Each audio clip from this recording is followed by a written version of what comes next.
Freelancer बनने का शौक है।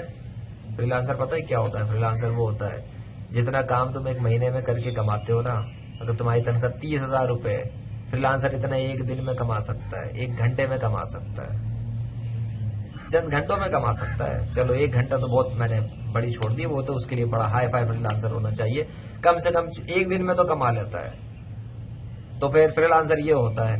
पर इतना कमाने के लिए पता है कितने पापड़ बेलने पड़ते हैं? वो करने के लिए तैयार हो, बस सुन लिया फ्रीलांसर बनना है, फ्रीलांसर बनना है। भाई पहले अगर एक्सपीरियंस नहीं है और कुछ सीखा नहीं है तो जाके पहले तो थोड़ा सीखो, प्रैक्टिस करो, और जिस फील्ड में जाना है पहले उस फील्ड के हिसाब से डिसाइड तो करो।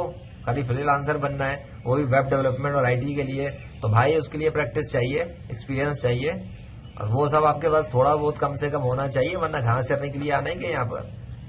आ जाओगे शुरू शुरू में, प्रोफाइल बनाओगे, बिडे लगाओगे जैसे तैसे करके, उसके बाद थोड़े अर्से बाद जब कुछ नहीं मिलेगा मुंह उठा के बैठ जाओगे साइड पे, तो फ्रीलांसर में तो कुछ नहीं रखा, मुझसे तो कुछ नहीं हो रहा। तो भाई गलत तरीके से करोगे तो कहां से आएगा? समंदर में आके कूद जाओगे तो तैरना आ जाएगा, डूब के हलाक होना है ना, हो रहा है ना।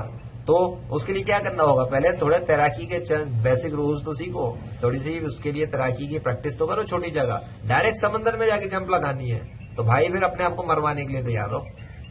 तो फ्रीलांसर बनना है और इतना ज्यादा कमाना है तो पहले अगर एक्सपीरियंस नहीं है और कहीं से कोई कोर्स नहीं किया, डायरेक्ट फ्रीलांसिंग में आके सारे को प्रोजेक्ट मिले और उससे मैं एक्सपीरियंस बनाऊं, तो भाई ये ब्लंडर मत मारना। क्लाइंट का बड़ा सीरियस प्रोजेक्ट होता है, उनके काम होते हैं, कमिटमेंट होती है।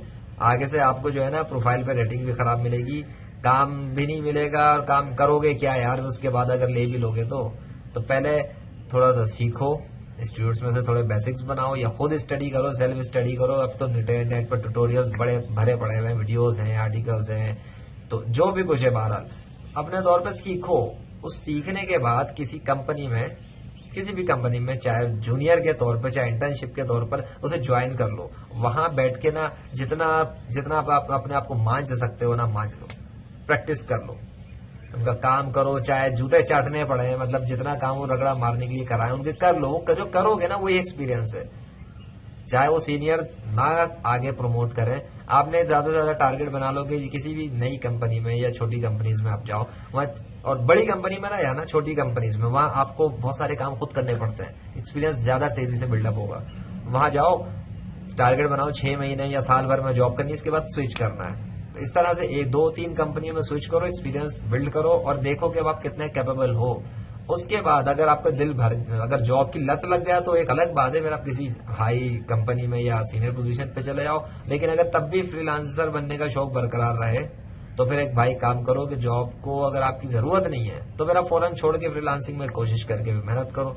और अगर जॉब आपकी जरूरत बन गई है तो घर के साथ आपकी अटैचमेंट भी उसकी हो गई है कि जो उस जॉब की तनख्वाह से आप जो है घर की जरूरत पूरी कर रहे हो, तो फिर कैसे छोड़ना है? फिर ऐसे छोड़ना है जॉब कि फौरन ना छोड़ना, फिर फ्रीलांसिंग की साइट पे जाओ, वहां अपने अकाउंट्स बनाओ और बिडिंग की प्रैक्टिस वगैरह करो। पर जॉब के बाद जब जॉब से फारिग हो जाओ घर पे आके, उसके बाद फारिग टाइम में कोई अपना रोज का 1 घंटा रख लो, ज्यादा कोई जरूरत नहीं है, 1 घंटा बहुत है दोस्तों, ये इससे भी कम तो आधा घंटा। कुछ नहीं करना, प्रोजेक्ट्स की लिस्ट देखो, उन्हें खोलो, उन्हें स्टडी करो, जो समझ में आए, जैसा समझ में आए वैसे एक मैसेज उस क्लाइंट को दे दो, ये कर लो। ये फिलहाल स्टार्ट है, बाकी इसमें बहुत सारी चीजें। तो इस तरह से फ्रीलांसर बनने के लिए आना है, पीछे वर्कआउट करके आना है, डायरेक्ट जंप नहीं लगानी है, वरना समंदर वाला हाल होगा, गिरने के बाद जंप लगाए और हलाक। ठीक है, तो ये करो और फिर बेशक आओ।